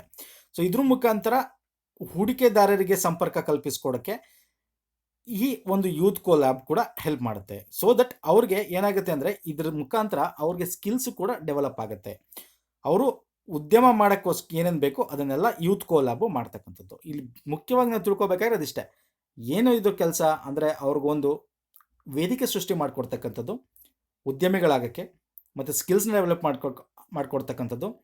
18ರಿಂದ 29 ವರ್ಷದ ವಯಸ್ಸಿನವ್ರು ಇರಬೇಕು. ಇದು ಹೆಂಗಿರಬೇಕು ಅಂದರೆ, ಅವರ ಏನಿರುತ್ತೆ ಅಂದರೆ ಅವರ ಐಡಿಯಾಸು ಸಾಮಾಜಿಕ ಸವಾಲುಗಳನ್ನ ಸ್ವೀಕರಿಸ್ತಕ್ಕಂಥ ಐಡಿಯಾಸ್ಗಳು ಇರಬೇಕು. ಅದು ಇಂಪಾರ್ಟೆಂಟು. ಸೊ ದಟ್ ಏನಾಗುತ್ತೆ ಅಂದರೆ, ಇದು ಮೇಯ್ನು ಸಸ್ಟೈನಬಲ್ ಡೆವಲಪ್ಮೆಂಟ್, ಸುಸ್ಥಿರ ಅಭಿವೃದ್ಧಿ ಗುರಿಗಳಿದೆಯಲ್ಲ ಅದರ ಮೇಲೆ ಕೇಂದ್ರೀಕೃತ ಆಗಿದೆ ಈ ಯೂತ್ ಕೋ ಲ್ಯಾಬ್. ಅದರಲ್ಲಿ ಮುಖ್ಯವಾಗಿ 6 ಸಸ್ಟೈನಬಲ್ ಡೆವಲಪ್ಮೆಂಟ್ ಕೇಂದ್ರೀಕೃತ ಆಗಿದೆ. ಅಂದರೆ ಈ ಯೂತ್ ಕೋ ಲ್ಯಾಬಲ್ಲಿ ಏನಾಗುತ್ತೆ ಅಂದರೆ, ಅವರು ಇನ್ನೋವೇಷನ್ ಮಾಡ್ಕೊಂಡು ಬಂದಿರ್ತಾರಲ್ಲ, ನಾವೀನ್ಯತೆ, ಅವರು ಏನೋ ಐಡಿಯಾ ಇಟ್ಕೊಂಡು ಬಂದಿರ್ತಾರಲ್ಲ, ಅದು ಹೆಂಗಿರಬೇಕು ಅಂದರೆ ನಾನು ಹೇಳಿದ ಸಾಮಾಜಿಕ ಸವಾಲುಗಳಿರಬೇಕು ಅದರಲ್ಲಿ. ಅದು ಮುಖ್ಯವಾಗಿ ಫೋಕಸ್ ಮಾಡ್ತಕ್ಕಂಥ ಆ ಸವಾಲುಗಳೇನು ಅಂದರೆ, ಸಸ್ಟೈನಬಲ್ ಡೆವಲಪ್ಮೆಂಟ್ ಗೋಲಲ್ಲಿ ಮೆನ್ಷನ್ ಆಗಿರ್ತಕ್ಕಂಥದ್ದು ಏನದು? SDG 5 ಲಿಂಗ ಸಮಾನತೆ ಬಗ್ಗೆ, ಶುದ್ಧ ನೀರು ಮತ್ತು ನೈರ್ಮಲ್ಯತೆ ಬಗ್ಗೆ, ಕೈಗೆಟುಕುವ ಮತ್ತು ಶುದ್ಧ ಶಕ್ತಿ ಬಗ್ಗೆ, ಯೋಗ್ಯ ಕೆಲಸ ಮತ್ತು ಆರ್ಥಿಕ ಬೆಳವಣಿಗೆ ಬಗ್ಗೆ, SDG 8 12ರಲ್ಲಿ ಸುಸ್ಥಿರ ಬಳಕೆ ಮತ್ತು ಉತ್ಪಾದನೆ ಬಗ್ಗೆ, SDG 13ರಲ್ಲಿ ಹವಾಮಾನ ಕ್ರಿಯೆ. ಸೊ ಇದೆಲ್ಲ ಇದೆ. ಈ ಸಸ್ಟೈನಬಲ್ ಡೆವಲಪ್ಮೆಂಟ್ ಗೋಲ್ನ ನಾನು ಪಾರ್ಟ್ 9 ಎಕನಾಮಿಕ್ ಸರ್ವೆಯಲ್ಲಿ ಕಂಪ್ಲೀಟ್ ಅನಾಲಿಸಿಸ್ ಮಾಡಿದ್ದೀನಿ. You can refer it in my YouTube channel. Okay, so ಇಲ್ಲಿ ಯೂತ್ ಕೋಲ್ ಲ್ಯಾಬ್ನ ಉಪಕ್ರಮ ಏನು ಅಂತಂದರೆ ಅದು ಏನು ಫೋಕಸ್ ಮಾಡುತ್ತೆ, what youth co lab initiative ಏನು ಅಂತ ನೋಡೋದಾದರೆ, ಇಲ್ಲಿ ಮುಖ್ಯವಾಗಿ ಅದು ಮಾಡೋದೇನು ಅಂದರೆ SDG ಏನಿದೆ ಅಲ್ಲಿ ಭಾರತದ ಪ್ರಗತಿಯನ್ನು ವೇಗಗೊಳಿಸಬೇಕು. ಈಗ ನಾವು SDGಗಳನ್ನ 2030ಕ್ಕೆ ಮಾಡಬೇಕು ಅಂತ ನಮ್ಮದು ಇರೋದು, ಗೋಲ್ನ ಅಚೀವ್ ಮಾಡಬೇಕು. ಸೊ ಅದಕ್ಕೆ ಈ SDG ಗೋಲ್ನ ಅಚೀವ್ ಮಾಡಬೇಕೇನು ಬೇಕು ಅಂದರೆ ಈ ಜನರನ್ನು ಉಪಯೋಗಿಸ್ಕೊಳ್ಳೋದು. ಮತ್ತು ಈ SDG ಗೋಲ್ ಮಾಡೋಕ್ಕೆ ಏನು ಬೇಕು ಅಂತಂದರೆ, ನೀನು ನೆನಪಿರಲಿ, SDG ಗೋಲ್ನ ನೀತಿ ಆಯೋಗ ನೋಡ್ಕೋತಾ ಇರೋದು ಅಂದರೆ ನೋಡಲ್ ಏಜೆನ್ಸಿ ಆಗಿ ಅದಕ್ಕೆ ಏನು ಬೇಕು ಪ್ರಗತಿ ನೀತಿ ಆಯೋಗ ಮಾಡ್ತಾ ಇರೋದು. ಸೊ ಅದರಿಂದ ಯುವಜನನ ಆಲೋಚನೆನ ಈ ಒಂದು ಸಸ್ಟೈನಬಲ್ ಡೆವಲಪ್ಮೆಂಟ್ ಗೋಲ್ ಕಡೆ ಇರ್ತಕ್ಕಂಥದ್ದು ಬಗ್ಗೆ ಫೋಕಸ್ ಮಾಡಿ ಇದರ ಬಗ್ಗೆ ಅನ್ವೇಷಣೆ ಮಾಡಲು, ರಿಸರ್ಚ್ ಆ್ಯಂಡ್ ಡೆವಲಪ್ಮೆಂಟ್ ಮಾಡೋಕ್ಕೆ ಏನೇನು ಬೇಕು ಅದೆಲ್ಲ ಒಂದು ವೇದಿಕೆಯನ್ನು ಈ ಯೂತ್ ಕೋಲಾಬ್ ಮಾಡಿಕೊಡುತ್ತೆ. ಇದು UNDP ಮತ್ತು ಸಿಟಿ ಫೌಂಡೇಶನ್ನ ಒಂದು ಕೊಲಾಬ್ರೇಷನ್ 2017 ರಚನೆ ಮಾಡಿರ್ತಕ್ಕಂಥದ್ದು. ಇದು 25 ಕಂಟ್ರಿಗಿಂತ ಹೆಚ್ಚಾಗಿ ಮತ್ತು ಏಷ್ಯಾ ಸ್ಪೆಸಿಫಿಕ್ ರೀಜನಲ್ಲೂ ಕೂಡ ಇದು ಕಾರ್ಯಾಚರಣೆ ಮಾಡ್ತಾ ಇದೆ. ಇದು ಇದರ ಗುರಿ ಏನು ಅಂದರೆ ಯುವ ನಾಯಕತ್ವ ಇರಬೇಕು. ಈ ಸಸ್ಟೈನಬಲ್ ಡೆವಲಪ್ಮೆಂಟ್ ಗೋಲ್ ಅಂದರೆ ಸುಸ್ಥಿರ ಬೆಳವಣಿಗೆ ಆಗಬೇಕು ಅಂದರೆ ಇವಾಗಿನ ಯುವಕರನ್ನ ಅದ್ರ ಕಡೆ ಕಾನ್ಸಂಟ್ರೇಟ್ ಮಾಡಿದಾಗ ಏನಾಗುತ್ತೆ, ಈಗಿನ ಯುವಕರು ಮುಂದಿನ ನಾಯಕರು ಅನ್ನೋ ರೀತಿಲಿ ಯುವ ನಾಯಕತ್ವ ಮತ್ತು ಅವ ಒಂದು ಇನ್ನೋವೇಷನ್ನು ಮತ್ತು ಸಾಮಾಜಿಕ ಉದ್ಯಮಶೀಲತೆಯನ್ನು ಉತ್ತೇಜನ ಮಾಡೋಕ್ಕೋಸ್ಕರ ಈ ಒಂದು youth co ಲ್ಯಾಬ್ನ United nation development ಪ್ರೋಗ್ರಾಮ್ನ ಜೊತೆ ಮಾಡಿರ್ತಕ್ಕಂಥದ್ದು. ಅರ್ಥ ಆಯ್ತಲ್ಲ ಸ್ನೇಹಿತರೆ? ನೆಕ್ಸ್ಟ್ ಬನ್ನಿ, ದ ಗಾಂಧಿಯನ್ ಚಾಲೆಂಜ್, ಗಾಂಧಿವಾದಿ ಸವಾಲು, ವೆರಿ ಇಂಪಾರ್ಟೆಂಟ್. ಇದೇನಕ್ಕೆ ಮಾಡಿದ್ರು ಬಂತು ನ್ಯೂಸಲ್ಲಿ ಅಂದರೆ 150ನೇ birth anniversary of Mahatma Gandhi ಅಲ್ವಾ, ಆ ದಿನಾಚರಣೆಗೋಸ್ಕರ ಏಮ್ ಅಂದ್ರೇನು ಇಲ್ಲಿ ನೋಡಿ, AIM ಅಂತ ಕರಿತೀವಿ, ಅಟಲ್ ಇನ್ನೋವೇಷನ್ ಮಿಷನ್. ಅದನ್ನ ಹೇಳ್ತೀನಿ ಮುಂದಿನ ಸ್ಲೈಡಲ್ಲಿ ಹೇಳ್ತೀನಿ, ಅಟಲ್ ಇನ್ನೋವೇಷನ್ ಮಿಷನ್ ಏನು ಕೆಲಸ ಅಂತ. ಮತ್ತು ನೀತಿ ಆಯೋಗ ಮತ್ತು ಅಟಲ್ ಟಿಂಕರಿಂಗ್ ಲ್ಯಾಬ್ ಅಂತ ಏನು ಕರಿತೀವಿ ಅದು, ಜೊತೆಗೆ ಯುನಿಸೆಫ್, ಯುನೈಟೆಡ್ ನೇಷನ್, ಇಲ್ಲಿ ನೋಡಿ ಯುನಿಸೆಫ್ ಇಂಡಿಯಾ, ಇಷ್ಟು ಸೇರಿ ಜೊತೆಗೆ ಜನರೇಷನ್ ಅನ್ಲಿಮಿಟೆಡ್ ಇದು ಸೇರಿ ದಿ ಗಾಂಧಿವಾದಿ ಚಾಲೆಂಜ್ ಅನ್ನು ಪ್ರಾರಂಭಿಸಿದೆ. ಏನು ಗಾಂಧಿವಾದಿ ಚಾಲೆಂಜ್ ಅಂದರೆ, ಗಾಂಧಿಯನ್ ಚಾಲೆಂಜ್ ಅಂದರೆ ಗಾಂಧಿವಾದಿ ಸವಾಲು ಅಂತ ಕರಿತೀವಿ. ಸೊ ಗಾಂಧಿವಾದಿ ಸವಾಲು ಅಂದರೆ ಏನು, ಗಾಂಧೀಜಿ ಸುಸ್ಥಿರ ಅಭಿವೃದ್ಧಿಗೋಸ್ಕರ ಏನೇನು ಕಾರ್ಯಗಳನ್ನು ಹಮ್ಮಿಕೊಳ್ಬೇಕು ಅಂತ ಅವ್ರು ಕನಸಿಟ್ಕೊಂಡಿದ್ರು, ಅದನ್ನ ರೂಪಿಸದೆ ಇದೊಂದು ಗಾಂಧಿವಾದಿ ಸವಾಲಿನ ಒಂದು ವೇದಿಕೆ ಆಗಿ ಮಾರ್ಪಾಡು ಮಾಡ್ಕೊಂಡಿರ್ತಕ್ಕಂಥದ್ದು ನಮ್ಮ ನೀತಿ ಆಯೋಗ. ಇಲ್ಲೇನು ಅಂದರೆ ನಾವು ಏನು ಇನ್ನೋವೇಷನ್ ಮಾಡ್ತೀವಿ, ಏನಾದ್ರು ಇನ್ನೋವೇಷನ್ ಅಂತ ಚಾಲೆಂಜಸ್ ಮಾಡ್ತೀವಲ್ಲ, ಅದು ಹೆಂಗಿರ್ಬೇಕು ಅಂದರೆ ಇದು ಸಸ್ಟೈನಬಲ್ ಇಂಡಿಯಾ ಡ್ರೀಮ್ಸ್ ಕಡೆ ಹೋಗಬೇಕು. ಇಲ್ಲಿ ನೋಡಿ, ಈಗ ಏನಾದ್ರು ಒಂದು ನಾವೀನ್ಯತೆ ಮಾಡಿದ್ರೆ ಈ ನಾವೀನ್ಯತೆ ಭಾರತಾದ್ಯಂತ ಪ್ರತಿಯೊಂದು ಮಗುವಿಗೂ ಅಂದರೆ ಮಗುವಿನ ಹಿಡಿದು ಗಾಂಧೀಜಿಯವರ ತತ್ವಗಳನ್ನು ಬಳಸ್ಕೊಂಡು ಅದು ತನ್ನ ಕನಸುಗಳನ್ನು ಸುಸ್ಥಿರ ಭಾರತಕ್ಕಾಗಿ ಮೀಸಲಿಟ್ಟು ಅದರ ಒಂದು ಪ್ರಕಾರ ಇನ್ನೋವೇಟಿವ್ ಪರಿಹಾರಗಳನ್ನು ರೂಪಿಸದೆ ಈ ಒಂದು ವೇದಿಕೆ ಮಾಡ್ತಕ್ಕಂಥದ್ದು. ಗಾಂಧಿವಾದಿ ಸವಾಲು ಅಂದರೆ ಇಷ್ಟೇ, ಏನು ನಮ್ಮ ಸುಸ್ಥಿರ ಬೆಳವಣಿಗೆಗೆ ಏನು ಬೇಕು ಅದಕ್ಕೆ ಎಲ್ಲ ಒಬ್ಬ ಅದು ಚೈಲ್ಡ್ ಅಂದರೆ ಮಗುವಿನಿಂದ ಹಿಡಿದು ಎಲ್ಲರೂ ಕೂಡ ಅವರ ಕನಸುಗಳನ್ನು ನೆರವೇರಿಸ್ಕೊಳ್ಳೋಕ್ಕೆ ಅವರ ಏನು ಇನ್ನೋವೇಷನ್ ಮಾಡ್ತಾರೆ ಅದು ಸುಸ್ಥಿರ ಭಾರತದ ನವೀನಕ್ಕಾಗಿ ಹೆಲ್ಪ್ ಆಗಿರಬೇಕು. ಸೊ ಇದೇ ಗಾಂಧೀಜಿಯವರ ಕನಸು. ಗಾಂಧೀಜಿನೂ ಅದೇ ತಾನೇ ಹೇಳಿದ್ದು, ಸುಸ್ಥಿರ ಬೆಳವಣಿಗೆ ಇರಬೇಕು. ನಮ್ಮ ಪ್ರಪಂಚ ಏನಿದೆ, ನಮ್ಮ ವರ್ಲ್ಡ್ ಅಂತ ಏನಿದೆ, ಈ ಭೂಮಿ ಏನಿದೆ, ಅದು ನಮ್ಮ ಒಂದು ಆಸೆನ ನೆರವೇರಿಸುತ್ತೆ ಹೊರತು ನಮ್ಮ ದುರಾಸೆನ ಅಲ್ಲ. It will fulfil our requirement but not greed ಅಂತ ಗಾಂಧೀಜಿ ಹೇಳಿದ್ದಾರೆ. ಅರ್ಥ ಅಲ್ವಾ? ಅಂದರೆ ನಮ್ಮ ದುರಾಸೆಗಳನ್ನ ಅದು ಪೂರೈಸೋಕ್ಕಲ್ಲ. ಸೊ ಇದು ಗಾಂಧಿವಾದಿಯ ಸವಾಲು ಅಂತ ಹೇಳ್ತೀವಿ. ಈ ಗಾಂಧಿವಾದಿ ಚಾಲೆಂಜಲ್ಲಿ ಏನಾಗುತ್ತೆ ಅಂದರೆ ನೀತಿ ಆಯೋಗ ಮತ್ತು ಅಟಲ್ ಇನ್ನೋವೇಷನ್ ಮಿಷನ್ ಮತ್ತು ಯುನಿಸೆಫ್, ಸೊ ಈ ಮೂರು ಸೇರಿಕೊಂಡು ಮಾಡ್ತಿರ್ತಕ್ಕಂಥದ್ದು ನವೆಂಬರ್ನಲ್ಲಿ ಮಕ್ಕಳ ದಿನಾಚರಣೆ ಎಂದು ಪ್ರಶಸ್ತಿ ಕೊಡ್ತವೆ. ಏನಕ್ಕೆ ಕೊಡ್ತಾರೆ ಇಲ್ಲಿ ನೋಡಿ, ಇದು ಮಕ್ಕಳಿಗೋಸ್ಕರ ಮಾಡಿರ್ತಕ್ಕಂಥದ್ದು, ಅವರ ಕನಸುಗಳನ್ನು ನೆನೆ ಸೇರಿಸೋಕ್ಕೆ ಗಾಂಧಿ ತತ್ವಗಳ ಮುಖಾಂತರ ಹೋಗ್ತಕ್ಕಂಥದ್ದು. ಏನಕ್ಕೆ ನವೆಂಬರ್ ಮಂತಲ್ಲಿ ಕೊಡ್ತಾರೆ ಮಕ್ಕಳ ದಿನಾಚರಣೆ ಅಂದರೆ, ಅವರು ಒಂದು ಸ್ಪರ್ಧೆ ಏರ್ಪಡಿಸ್ತಾರೆ ಅಕ್ಟೋಬರ್ 2ರಿಂದ 20ರವರೆಗೆ. ಪ್ರತಿ ಮಗುಗೂ ಇದು ಓಪನ್ ಇದೆ. ಇಲ್ಲಿ ಏನು ಅಂತಂದರೆ ಏನು ಬಂದು ಆ ಮಗು ಅಂದ ತಕ್ಷಣ ಇದು ಎಳೆ ಮಗು ಅಂತಲ್ಲ. ಸೊ ಇಲ್ಲೇನು ಬರ್ತಾರೆ ಮಕ್ಕಳು, ಆ ಮಕ್ಕಳು ಏನಿದ್ದಾರೆ ಅವರು ಏನಿದೆ ಅಂದರೆ ಅವರ ಒಂದು ಏನಿದೆ, ಅವರ ಒಂದು ರಿಸರ್ಚ್ ಏನಿದೆ, ಏನು ಥಿಂಕ್ ಮಾಡ್ತಾರೆ ಅದ್ರ ಬಗ್ಗೆ ಒಂದು ಸ್ಪರ್ಧೆ ಮಾಡ್ತಾರೆ. ಈ ಸ್ಪರ್ಧೆಯಲ್ಲಿ ಯಾವ ಮಗು ಗೆಲ್ಲುತ್ತೆ ಅವ್ರಿಗೆ ಮಕ್ಕಳ ದಿನಾಚರಣೆ ನವೆಂಬರ್ ಅಂದು ಪ್ರೈಸ್ನ ಕೊಡಲಾಗುತ್ತೆ.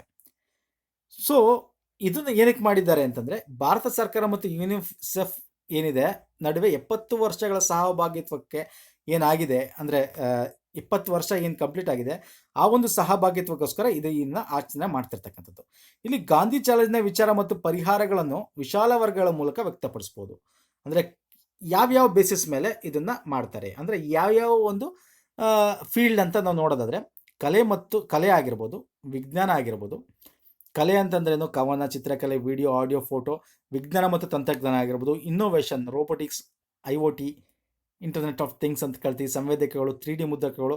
ಸೊ ಈ ಎಲ್ಲ ಒಂದು ಫೀಲ್ಡಲ್ಲಿ ಇರ್ತಕ್ಕಂಥ ಯಾವುದೇ ಒಂದು ಮಕ್ಕಳು ಕೂಡ ಈ ಒಂದು ಸ್ಪರ್ಧೆಯಲ್ಲಿ ಭಾಗವಹಿಸ್ಬೋದು. ತಮ್ಮ ಒಂದು ಇನ್ನೋವೇಷನ್ ಏನಿದೆ ಅದನ್ನ, ಬಟ್ ಈ ಇನ್ನೋವೇಷನ್ ಹೆಂಗಿರಬೇಕು, ಸಸ್ಟೈನಬಲ್ ಡೆವಲಪ್ಮೆಂಟ್ ಆಫ್ ಇಂಡಿಯಾ ಅಂದರೆ ಭಾರತದ ಒಂದು ಸುಸ್ಥಿರ ಬೆಳವಣಿಗೆಗೆ ಹೆಲ್ಪ್ ಆಗಿ ರೀತಿ ಇರಬೇಕು ಅಂತ ಒಂದು ಇದಕ್ಕೆ ಪ್ರಶಸ್ತಿಯನ್ನು ಕೂಡ ಮಕ್ಕಳ ದಿನಾಚರಣೆ ಎಂದು ಕೊಡ್ತಕ್ಕಂಥದ್ದು.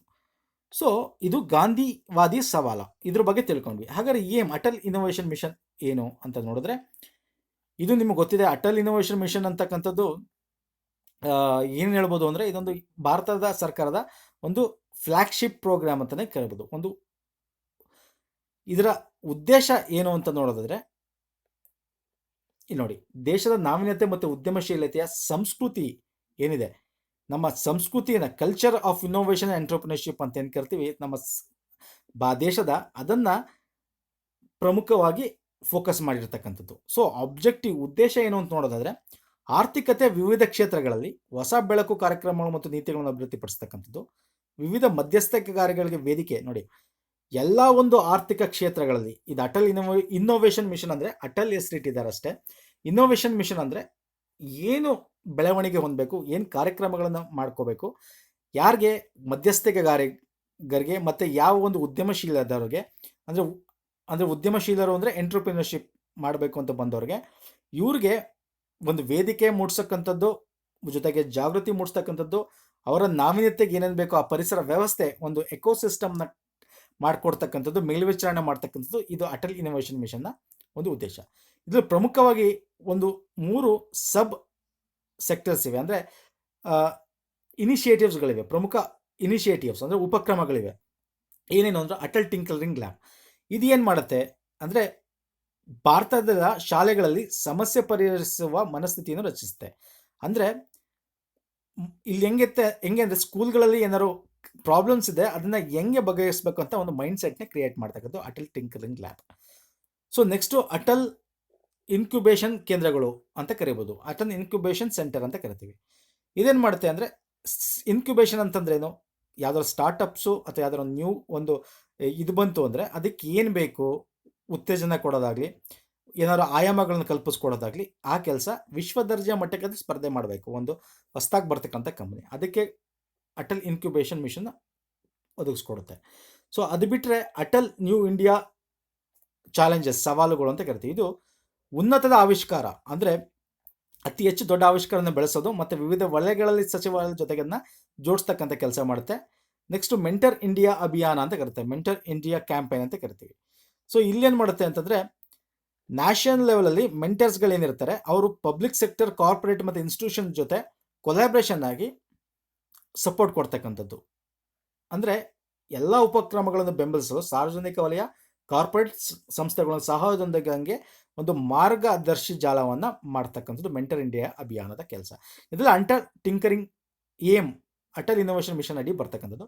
ಮತ್ತು ಅಟಲ್ ಸಮುದಾಯ ನಾವೀನ್ಯತೆ ಕೇಂದ್ರ ಅಂತ ಕರಿತೀವಿ, ಅಟಲ್ ಕಮ್ಯುನಿಟಿ ಇನ್ನೋವೇಷನ್ ಸೆಂಟರ್. ಇದ್ರೇನು ಅಂದರೆ ಟೈರ್ 2, ಟೈರ್ 3 ಸಿಟಿ ಅಂತ ಏನು ಕರಿತೀವಿ, ಅಲ್ಲಿ ಏನೇನು ಬೇಕು, ಒಂದು ಸುರಕ್ಷತೆಗೋಸ್ಕರ ಅಥವಾ ಅನ್ಸರ್ವ್ಡ್ ರೀಜನ್ ಅಂತ ಏನು ಕರಿತೀವಿ, ಅಸುರಕ್ಷಿತ ಪ್ರದೇಶ, ಕಡಿಮೆ ಒಂದು ಅಭಿವೃದ್ಧಿ ಹೊಂದಿರೋ ಪ್ರದೇಶಗಳನ್ನು ಗಮನದಲ್ಲಿ ಇಟ್ಕೊಂಡು ಅಲ್ಲಿಗೆ ಏನೇನು ಐಡಿಯಾಸ್ ಕೊಡಬೇಕು, ಇನೋವೇಷನ್ಗಳು ಮಾಡಬೇಕು, ಆ ಒಂದು 2ನೇ ಮತ್ತು 3ನೇ ಶ್ರೇಣಿಗಳನ್ನು ಹೆಂಗೆ ಮುಂದೆ ತರಬೇಕು ಅನ್ನೋದು ಅಟಲ್ ಸಮುದಾಯ ನಾವೀನ್ಯತೆ ಕೇಂದ್ರದ ಕೆಲಸ, ಅಂದರೆ community innovation centre. So arise ಅಂತಕ್ಕಂಥದ್ದು ಒಂದು ಪ್ರೋಗ್ರಾಮ್ ಕೂಡ ಇದರಿಂದ ಬರುತ್ತೆ. ಇದು MSME ಉದ್ಯಮಗಳಿಗೋಸ್ಕರ ಇರ್ತಕ್ಕಂಥದ್ದು, ಅದರ ಒಂದು ಇನ್ನೋವೇಷನ್ ಅಂದರೆ ಅವರ ಒಂದು ನಾವೀನ್ಯತೆಯನ್ನು ಉತ್ತೇಜಿಸೋಕ್ಕೋಸ್ಕರ ಇರ್ತಕ್ಕಂಥದ್ದು ಅರೈಸ್. ಸೊ ನಾನು ಹೇಳಿದೆ, ಈ ಒಂದು ಗಾಂಧಿವಾದಿ ಸವಾಲು ಅನ್ನೋದು ಎಲ್ಲೆಲ್ಲಿ ನಡುವೆ ಇಲ್ಲಿ ನೋಡಿ, ಇದಿರೋದು ಆ್ಯಕ್ಚುಲಿ ನಿಮಗೆ ನೀತಿ ಆಯೋಗ ಮತ್ತು ಅಟಲ್ ಇನ್ನೋವೇಷನ್ ಮಿಷನ್ ಮತ್ತು ಯುನಿಸೆಫ್ ಇಂಡಿಯಾ ಮತ್ತು ಜನರೇಷನ್ ಅನ್ಲಿಮಿಟೆಡ್ ಇದೆಲ್ಲ ಸೇರಿ ಮಾಡಿರ್ತಕ್ಕಂಥದ್ದು. ಸೊ ಹಾಗಾದ್ರೆ ಜನರೇಷನ್ ಅನ್ಲಿಮಿಟೆಡ್ ಅಂದ್ರೆ ಏನು? ಅಂದರೆ ಇದು ಯುನಿಸೆಫ್ ನೇತೃತ್ವದ ಹೊಸ ಜಾಗತಿಕ ಸಹಭಾಗಿತ್ವ. ಅಂದರೆ ಯುನಿಸೆಫ್ ಲೆಡ್ ಗ್ಲೋಬಲ್ ಪಾರ್ಟ್ನರ್ಶಿಪ್ ಇದು ಜನರಲ್ ಅನ್ಲಿಮಿಟೆಡ್ ಅಂತಕ್ಕಂಥದ್ದು. 10ರಿಂದ ಇದರ ಗುರಿ ಏನು ಅಂದರೆ 10ರಿಂದ 24 ವರ್ಷ ತನಕ ಪ್ರತಿಯೊಬ್ಬ ಯುವಕ 2030ರ ವೇಳೆಗೆ ಕೆಲವು ರೀತಿಯ ಶಾಲೆ ಕಲಿಕೆ ತರಬೇತಿ ಸ್ವಯೋದ್ಯೋಗ ವಯಸ್ಸಿಗೆ ತಕ್ಕಂಥ ಉದ್ಯೋಗದಲ್ಲಿ ತನ್ನಕ್ಕೆ ತಾನು ತೊಡಗಿಸ್ಕೊಂಡು ಸುಸ್ಥಿರ ಅಭಿವೃದ್ಧಿಗೆ ಹೆಲ್ಪ್ ಮಾಡಬೇಕನ್ನೋದು ಈ ಜನರೇಷನ್ ಅನ್ಲಿಮಿಟೆಡ್ನ ಕೆಲಸ. ಸೊ ಇಲ್ಲಿ ದ್ವಿತೀಯ ವಯಸ್ಸು ಒಂದು ಕೂಡ ಇಲ್ಲಿ ಮಾಡ್ತಾರೆ. ಅಂದರೆ ವಯಸ್ಸು ಶಿಕ್ಷಣ ಆಗಿರ್ಬೋದು, ಕಲಿಕಾ ಕೌಶಲ್ಯಗಳಾಗಿರ್ಬೋದು, ಉದ್ಯೋಗ ಆಗಿರ್ಬೋದು, ಯೋಗ್ಯ ಕೆಲಸ ಆಗಿರ್ಬೋದು. ಸೊ ಈ ಎರಡನೇ ವಯಸ್ಸು ದ್ವಿತೀಯ ವಯಸ್ಸು ಅಂದರೆ ಏನು ನಾವು ಏಜ್ಡ್ ಪೀಪಲ್ ಅವ್ರಿಗೇನು ವಯಸ್ಕರ ಶಿಕ್ಷಣ ಕೊಡ್ತಕ್ಕಂಥದ್ದು, ಉದ್ಯೋಗ ಮತ್ತು ಯೋಗ್ಯ ಕೆಲಸ ಕೊಡ್ತಕ್ಕಂಥದ್ದು, ಅವ್ರ ಕೌಶಲ ಅಭಿವೃದ್ಧಿ ಮಾಡ್ತಕ್ಕಂಥದ್ದು ಕೂಡ ಇದರ ಅಡಿ ಬರ್ತಕ್ಕಂಥದ್ದು. ಇದು ಜನರೇಷನ್ ಅನ್ಲಿಮಿಟೆಡ್ ಅನ್ನೋ ಒಂದು ಗ್ಲೋಬಲ್ ಪಾರ್ಟ್ನರ್ಶಿಪ್ ಅಡಿ ಮಾಡ್ತಿರ್ತಕ್ಕಂಥದ್ದು ಯುನೈಟೆಡ್ ನೇಷನ್ ಇನ್ನೋವೇಷನ್ ಯುನಿಸೆಫ್ನ ಒಂದು ಕೆಲಸ. ಸೊ ಇದು ಕಂಪ್ಲೀಟ್ ಗಾಂಧಿವಾದಿ ಇದ್ರ ಬಗ್ಗೆ ಕಂಪ್ಲೀಟ್ ತಿಳ್ಕೊಂಡ್ರಿ ಅಂತ ಅಂದ್ಕೊಂಡಿದ್ದೀನಿ ಸ್ನೇಹಿತರೆ. ಇದು ಗಾಂಧಿವಾದಿ ಸವಾಲು, ದ ಗಾಂಧಿಯನ್ ಚಾಲೆಂಜ್ ಅಂದರೆ ಇದು. ಸೊ ಇದಿಷ್ಟು ನೆನ್ಪಿಟ್ಕೊಂಡ್ರೆ ಸಾಕು. ಗಾಂಧಿವಾದಿ ಸವಾಲು ಏನಕ್ಕೆ ಇರೋದು ಅಂತ ನೆನ್ಪಿಟ್ಕೊಳ್ಳಿ. ಮಕ್ಕಳಿಗೋಸ್ಕರ ಇರೋದು. ಇಲ್ಲಿ ಏಜು ಕೂಡ ಇಲ್ಲಿ ಸ್ಪೆಸಿಫೈ ಮಾಡಿದ್ದಾರೆ. ಜೊತೆಗೆ ಇದು ಏನು ಮಾಡುತ್ತೆ, ಯಾವ ಒಂದು ಇನಿಷಿಯೇಟಿವ್ ಅಡಿಯಲ್ಲಿ ಬರುತ್ತೆ ಅಂದರೆ ನೀತಿ ಆಯೋಗ, ಅಟಲ್ ಇನ್ನೋವೇಷನ್ ಮಿಷನ್ ಮತ್ತು ಅಟಲ್ ಟಿಂಕರಿಂಗ್ ಲ್ಯಾಬ್ಸ್ ಜೊತೆಗೆ ಯುನಿಸೆಫ್ ಇಂಡಿಯಾ ಜನರೇಷನ್ ಅನ್ಲಿಮಿಟೆಡ್ ಇದೆಲ್ಲ ಸೇರಿ ಲಾಂಚ್ ಮಾಡಿರೋದು ಗಾಂಧಿಯನ್ ಚಾಲೆಂಜ್. ಯಾಕೆ ಲಾಂಚ್ ಮಾಡಿದರೆ 150ನೇ birth anniversary of Mahatma Gandhi ಆಚರಿಸೋಕ್ಕೆ ಮಾಡಿರತಕ್ಕಂಥದ್ದು. ಸೊ ಇದಿಷ್ಟು ಪ್ರಮುಖವಾಗಿರ್ತಕ್ಕಂಥ ನೀತಿ ಆಯೋಗದ ಈ ಒಂದು ವರ್ಷದಲ್ಲಿ ಇರತಕ್ಕಂಥ ಕರೆಂಟ್ ಅಫೇರ್ಸ್ ಸ್ನೇಹಿತರೆ. ಕಂಪ್ಲೀಟ್ ನಿಮ್ಗೆ ಇನ್ಫಾರ್ಮೇಷನ್ ಸಿಕ್ಕಿದೆ ಅಂದ್ಕೊಂಡಿದ್ದೀನಿ. ಸೊ ನೆಕ್ಸ್ಟ್ ವಿಡಿಯೋದಲ್ಲಿ ಪುನಃ ಬರ್ತೀನಿ ಅಂತ ಹೇಳ್ತಾ ಈ ವಿಡಿಯೋ ಮುಗಿಸ್ತಾ ಇದ್ದೀನಿ.